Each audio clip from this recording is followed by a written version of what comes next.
அனைவருக்கும் வணக்கம். இந்த பதிவில் மிக முக்கியமாக விஜய் அவர்களுடைய இந்த ஸ்பீச் தான் நம்ம கேட்டுட்டு இருக்கோம்.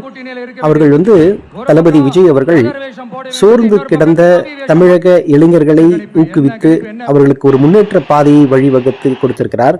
அது மட்டும் இல்ல, இரண்டே கட்சி தான் ஆண்டு கொண்டிருக்கிறார்கள், வாழ்க்கையில் எந்த முன்னேற்றமும் இல்லை, நாட்டில் எந்த முன்னேற்றமும் இல்லை என்று சோர்ந்து விஜய் என்பவர் தமிழகத்தின் ஒரு நம்பிக்கை, ஒரே ஒரு நம்பிக்கை, இறுதி நம்பிக்கை, எதிர்காலமே இல்லை என்ற நிலையில் இருக்கக்கூடிய அந்த ஒரு கடைசி ஸ்டேஜ்னு சொல்லுவாங்கல்ல, எண்ட் ஆஃப் த டனல்னு சொல்லுவாங்க ஆங்கிலத்தில். அந்த கடைசி ஸ்டேஜில் இவர் கரெக்டாக களம் இறங்கியிருக்கிறார்.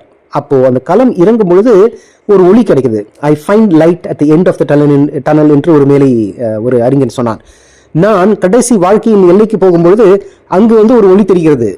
நான் ஒரு வாழ்க்கையில வாழ்வதற்காக வழி தேடிக்கொண்டிருக்கிறேன்.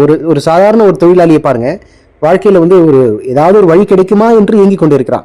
எந்த கட்சியுமே அவர்களுக்கு சாதகம் பண்ணாம, ஒருத்தன் காவி உடைய போட்டு ஏமாத்திட்டு இருக்கான், இன்னொருத்தன் கதர் உடைய போட்டு ஏமாத்திட்டு இருக்கான், காந்தியம் பேசுறதுனும் நியாயமா பேசல, கிருஷ்ணரை பத்தி பேசுறவனும் நியாயமா நடந்துக்கல. அப்ப என்னதாங்க இருக்கு இங்க? மனித நேயம் செத்து போயிருக்கு. சோர்ந்து கிடந்த இந்த மனித நேயத்தை தட்டி எழுப்பிய தளபதி விஜய் தான் இன்றைய தலைவர் என்று சொன்னால் அது மிகையாகாது. நண்பர்களே,